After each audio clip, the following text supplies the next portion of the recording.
Hello বন্ধুরা, কেমন আছো তোমরা সবাই? আশা করি তোমরা সবাই ভালো আছো। ভগবানের কৃপায় যে যেখানে আছো ভালো থেকো, সুস্থ থেকো। মামনের মনের কথা চ্যানেলে তোমাদেরকে সুস্বাগতম। আমিও খুব ভালো আছি। আবার আরেকটি নতুন কন্ট্রোভার্সিয়াল ভিডিও নিয়ে তোমাদের সামনে চলে আসলাম। আমি এই ভিডিওটা আজকে প্রিয়া আর গীতাদিকে নিয়ে করতে বসেছি। ঠিক আছে, আমি জানি না এই ভিডিওটা আমার করা তাদের কাছে পৌঁছাবে কিনা, তবুও আমার যতটুকু মনে হয়েছে যে এটা আমার বলা উচিত সেই কথাটা আমি বলতে বসেছি। এবং আমিও একজন দেশের নাগরিক, এই কথাটা বলা আমার অধিকারের মধ্যে পড়ে, তার জন্যই বলছি।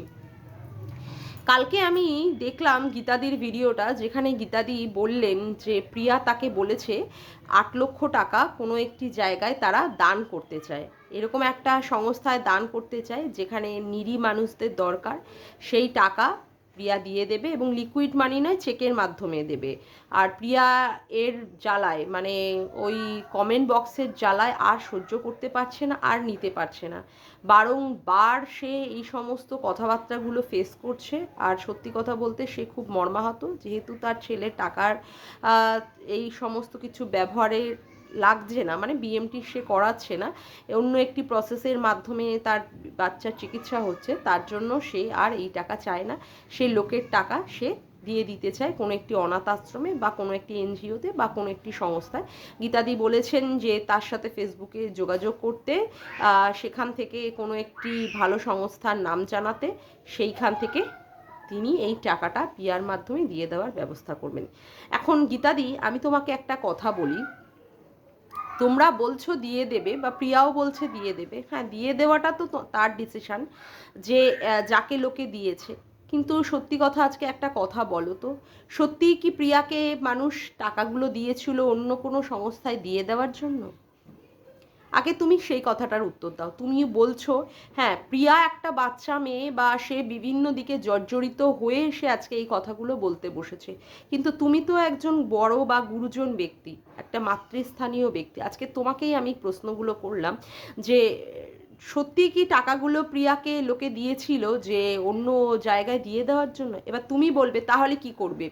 এইভাবে কমেন্ট বক্সে লোকে তাকে বসে বসে আজে বাজে নোংরা কথাবার্তা বলছে, হ্যাঁ বলছে, কিন্তু যারা টাকা দিয়েছে তারা কিন্তু বলছে না। কারা বলছে বলো তো? যারা টাকা দেয়নি, ওই ধরনের পাবলিকগুলো, বুঝেছো, অসভ্য নোংরা জানোয়ার ইতর ছোট লোক বনমানুষগুলো, ঠিক আছে, তারাই এই ধরনের কথা বলছে। আর এই ধরনের কথাকে উস্কিয়েছে কে বলো তো? আমাদের দালাল কাম ঘোড়ামুখী গুথোপা। সেটা তুমিও ভালো জানো, প্রিয়াও ভালো জানে। তা আমার কথা হচ্ছে, যে সমস্ত মানুষগুলো ভালোবেসে দিয়েছিল টাকাগুলো, তারা তো টাকা ফেরত চাইছে না। যারা টাকা দিয়েছে, তুমি দেখো সার্ভে করো যে যারা টাকা দিয়েছে তারা কি সত্যিই তাদের টাকা ফেরত নিতে চায়? প্রথমে তো প্রিয়া বলেই দিয়েছিল কারা কত টাকা দিয়েছো আমার হোয়াটসঅ্যাপে তাদের সেই সমস্তগুলো পাঠাও, আমি তাদেরকে সেইভাবে টাকাগুলো ফেরত দিয়ে দেবো। তারা কিন্তু কেউ সেইগুলোতে করেনি। তাহলে এখন কথা হচ্ছে, তোমরা যে ডিসিশনটা নিলে যে এই টাকাগুলো তোমরা অন্য জায়গায় দান করে দেবে, এই ডিসিশনটা কি সত্যিই তোমরা ঠিক নিচ্ছ? আর প্রিয়ার কথা বলবো, প্রিয়া তো সত্যিই এখন উদ্ভ্রান্ত। একটা হচ্ছে বাচ্চাটাকে নিয়ে উদ্ভ্রান্ত, কিভাবে বাচ্চাটাকে ট্রিটমেন্ট করিয়ে সে আবার সুস্থ সুন্দর জীবনে তাকে ফিরিয়ে আনতে পারে। তারপরে তার মাথায় একটা গাড়ির লোন আছে, তারপরে তার বাথরুম তৈরি করার একটা মাথায় হেডেক আছে, তারপরে সে যে খামার বাড়ি করেছে সেটাকে তাকে রানিং করতে হবে, তারপরে গিয়ে তার এই যে টাকা পয়সা, এই টাকা পয়সার প্রেশার, সমস্ত দিক দিয়ে মেয়েটা জর্জরিত। তা আমার মনে হয়, তোমার কি মনে হয় না প্রিয়াকে আরও ভালো করে শান্তভাবে বুঝিয়ে বলার, যে যারা টাকা দিয়েছে তারা যদি টাকা না চায় তাহলে অন্য লোকেদের কথা শুনে কেন এই টাকাগুলো সে দান করতে চাইছে? তুমি আমাকে পরিষ্কারভাবে বলো, এই টাকাগুলো যদি দান করে দেওয়াই হয় তাহলে কি আর কোনো দিন কোনো কথা উঠবে না? তাহলে কি এই দালাল কাম ঘোড়ামুখী সে কি তার মুখটাকে বন্ধ করে নেবে তাই ভাবছো? আজকে তুমি দেখো, যে দালাল এই কেসের নাম করে যে টাকা তুলেছে, সেই টাকার কি সে কোনোদিন হিসাব দিয়েছে? অথচ সে ইসের কাছ থেকে, প্রিয়ার কাছ থেকে হিসাব নিতে বসে যায়। কোন অধিকারে গো? কে তাকে এই অধিকার দিয়েছে? কত টাকা দিয়েছে? কত টাকা সে দিয়েছে? সে বলছে সে কমিউনিটিতে পোস্ট করেছে তার করা, মানে এইটাকে, ভিডিওটাকে সে পোস্ট করেছে বা অমুক করেছে, যে যাই করুক, কিন্তু কত টাকা দিয়েছে কোরামুখী? আর তোমরা বলছো এই টাকা তোমরা কোনো একটা ট্রাস্টকে দিয়ে দেবে, তাহলে সেই সব জ্বালা যন্ত্রণা থেকে তোমরা মুক্তি পেয়ে যাবে। মানে প্রিয়া মুক্তি পেয়ে যাবে, অভিজিৎ মুক্তি পেয়ে যাবে। তুমি আমাকে একটা দায়িত্ব নিয়ে কথা বলো, যদি টাকাগুলো সত্যিই দিয়ে দেওয়া হয় তাহলে কি লোকে সত্যিই মুখ বন্ধ করে নেবে? সত্যিই কি আর নেগেটিভ কমেন্ট প্রিয়ার কমেন্ট বক্সে আসবে না? আগে মানুষকে আগে সেটাকে মানে নিশ্চিত করতে বলো যে সত্যি আর প্রিয়ার কমেন্ট বক্সে কখনো এই টাকা সংক্রান্ত নেগেটিভ আর কমেন্ট আসবে না।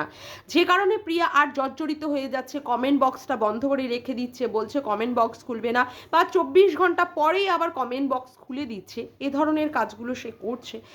এই যে টাকাগুলো দিয়ে দিলে সত্যি কি সে মুক্ত হয়ে যাবে? সত্যি কি দালাল কাম ঘোড়ামুখী অসভ্য জানোয়ার ছোটলোক মহিলাটি সত্যিই কি তাকে আর কোনো রকমের টাকা সংক্রান্ত ব্যাপার নিয়ে কাটাছেড়া করবে না, বা ভিউয়ার্সরা আর ওখানে গিয়ে নেগেটিভ কমেন্ট করবে না? আজকে যে টাকা টাকা টাকার হিসাব চাইছে, সে কি একবারের জন্য কোনো টাকার হিসাব দিয়েছে? সে যদি কোনো টাকার হিসাব না দিতে পারে, সে যদি টাকাগুলোকে হরফ করে নিয়ে তার পকেটে ঢুকিয়ে নিয়ে সে মানে যথেচ্ছভাবে টাকাগুলোকে ব্যবহার করতে পারে, তাহলে কি প্রিয়ার এই সংক্রান্ত মানে এই টাকাগুলো রেখে দেওয়ার কোনো অধিকারের মধ্যে পড়ে না? 12 লাখ টাকা থেকে এখন তোমরা বলছো যে হ্যাঁ 2 লাখ টাকার মতো ও দিয়ে দিয়েছে, দান করে দিয়েছে, আর আছে 10 লাখ টাকা। তা 10 লাখ টাকা যেটা দিয়েছে সেই টাকা তো ওর রেখে দেওয়া উচিত ওর বাচ্চার জন্য। অনেক মানুষই ওখানে কমেন্ট করেছিল যে তোমার বাচ্চার ট্রিটমেন্টের জন্য দিয়েছি, বিএমটি না হোক তুমি যে ট্রিটমেন্টটা করছো সেই টাকাটা রেখে দাও। হ্যাঁ, এবার তুমি বলবে যে প্রিয়া মানে সমর্থ যে সে ইনকাম করতে পারে, তার ইনকামের টাকা দিয়েই সে কি করবে, সে তার বাচ্চার চিকিৎসা করবে। হ্যাঁ, সবাই জানে এখন যে ট্রিটমেন্টটা চলছে বাচ্চাটার, সেই ট্রিটমেন্টটার টাকা প্রিয়া জোগাড় করতে পারবে। তুমি একটা কথা বলো তো, ঘোড়ামুখী যে এইভাবে কেসের জন্য টাকা তুলেছিল, ঘোড়ামুখীর কি কেস চালানোর জন্য কোনো টাকা পয়সাই ছিল না? ঘোড়ামুখীর কি কেস চালানোর জন্য কোনো টাকা পয়সাই ছিল না? সে এমনি এমনি এইভাবে কোনো চ্যানেলের এগেনস্টে এইভাবে বারংবার লেগে লেগে সেই যে কেসটা খেলো, তার কাছে কি সে কি বল ছিল না যে সে কেস লড়তে পারে?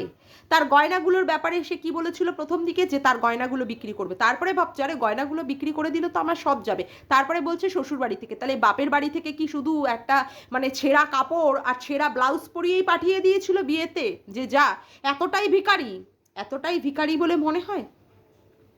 এই যে গয়নাগুলো কোনো এক সময় যে গয়নাগুলো দেখিয়েছিল, সেখানে তো গয়নাগুলো দেখানোর মধ্যে তো দেখিয়েছিল এই কানের পেয়েছে, বাপের বাড়ি থেকে দিয়েছে, গলার হার দিয়েছে, তারপরে বাউটি দিয়েছে, এই সমস্ত তো কী সব দেখিয়েছিল। তো সেইগুলো কেন বিক্রি করলো না? সেইগুলো টাকা দিয়ে কেন কেস লড়লো না? কেন লোকের কাছে কিউআর কোডের দিয়ে টাকা তুলে ওকে টাকা সেই টাকা চালাতে হলো? ও ভিক্ষাবৃত্তি করবে, ও লোকের টাকা নিয়ে নয় ছয় করবে, ও লোকের টাকা নিয়েও যা খুশি ইচ্ছা কিনবে, অমুক করবে, ঘর সাজাবে, অমুক করবে, সেইগুলোও করতে পারে। আর প্রিয়া যদি সেই টাকাগুলো তুলে ছেলের নাম করে টাকাগুলো তুলে যদি ছেলের নামে ফিক্সড করে রাখে, তখনই লোকে তার টাকার হিসাব চাইবে। আর সেখানে টাকার হিসাব চাওয়ার মালিককে ঘোড়ামুখী কে তাকে এত বড় আস্পর্ধা দিয়েছে যে সে টাকা চাইছে? আগে তুমি আগে আমাকে এই কথাটার আগে বলো যে টাকাগুলো যারা দিয়েছে তারা কি সত্যিই টাকা ফেরত চাইছে? তাদেরকে আগে কনফার্ম করতে বলো যে তারা টাকা ফেরত চাইছে, তাহলেই তোমরা এই ডিসিশনে নাও। আর তোমরা যে টাকাগুলো ফেরত দিয়ে দেবে, সেই টাকার পরিবর্তে, ফেরত দেওয়ার পরিবর্তে আর কোনো দিনই কি নেগেটিভ কমেন্ট আসবে না এই টাকা সংক্রান্ত ব্যাপার নিয়ে? বা ওদিকে দালাল কি আর কোনো দিনই কোনো প্রশ্ন করবে না? আজকে দেখো তুমি যে কথাটা বলছো 1.5 লাখ টাকা কোনো এক আমেরিকা নিবাসী সে দিয়েছে, সে বলেছে এটা টাকাটা ছেলের জন্য রয়ে যাবে, তখন কিন্তু এই ঘোড়ামুখী বলছে আর বাচ্চা নেই, দুস্থ বাচ্চা নেই। কে 1.5 লাখ টাকা দেবে, কে 5 টাকা দেবে, কে 1 লাখ টাকা দেবে, কে 50,000 টাকা দেবে, সেটারও কৈফত ওই ঘোড়ামুখীকে দিতে হবে। কত বড় অসভ্য আর কত ডেঞ্জারাস মহিলা! কে ও নিজেকে মনে করে আমি জানি না, প্রাইম মিনিস্টার না চিফ মিনিস্টার না রাষ্ট্রপতি না রাজ্যপাল, আমি জানি না কোন ছোলা মানে আলফাল ছোলার ডাল, কে যে ও যে এই কথাগুলো বলার এত বড় সাহস পায়। আর কাকে সাহস পাচ্ছে? প্রিয়াকে বলার কারণ কি বলতো, নরম মাটিতে মানে আঁচড়াতে বেশি সুবিধা হয়। ও বড় বড় ডায়লগ পেয়ে বসেছে, ডায়লগ দিতে দিতে ওর মুখটা মানে কি আর বলবো, ঘোড়ার মতো মুখ নিয়েও কথা বলতে বসে যায়। ও নিজেও ভাবছে না যে ওর পিছনে আর কতগুলো হুড়কো ঢুকতে বসেছে। লাজ লজ্জাহীন মেয়ে ছেলের মতো বলছে ও খুব আনন্দ পাচ্ছে। আরে আমরাও আনন্দ পাচ্ছি, আমরাও আনন্দ পাওয়ার জন্য বসে আছি যে তোর চরম অবস্থাটা কি হয়, তোর আদৌ চ্যানেলটা থাকে কিনা সেটা দেখার জন্য আমরাও মুখিয়ে আছি। গীতাদি, আমি তোমাকে একটা কথাই বলবো যে তুমি টাকাগুলো কোনো সংস্থায় না দিয়ে প্রিয়াকে বলো এই টাকাগুলোর বাচ্চার জন্য ফিক্সড করে রেখে দিতে, যখন যেভাবে ট্রিটমেন্ট হবে সেই টাকাগুলো দিয়ে যেন ও খরচ করতে পারে। আর কোনো হিসাব দেওয়ার দরকার নেই, কত টাকা উঠছে বা কিভাবে ও টাকা খরচ করবে না করবে, কোনো হিসাব দেওয়ার দরকার নেই। টাকাগুলো জাস্ট ফিক্সড করে রাখুক, যাতে করে পরবর্তীকালে ওর বাচ্চার ট্রিটমেন্টের জন্য ব্যবহার করা যায়। যাক গিয়ে, আজকের মতো আমি ভিডিওটা এখানেই শেষ করলাম। আমার ভিডিওটা যদি তোমাদের ভালো লেগে থাকে তবে অবশ্যই একটি লাইক করো, কমেন্ট করো, শেয়ার করো, আর চ্যানেলটিকে বেশি বেশি করে সাবস্ক্রাইব করে রেখো, আর অল নোটিফিকেশান বেলটিকে অন করে রেখো, যাতে করে এরকম নতুন নতুন ভিডিও তোমাদের কাছে খুব তাড়াতাড়ি পৌঁছে যায়। তবে আজকের মতো আসি বন্ধুরা, বাই, টাটা।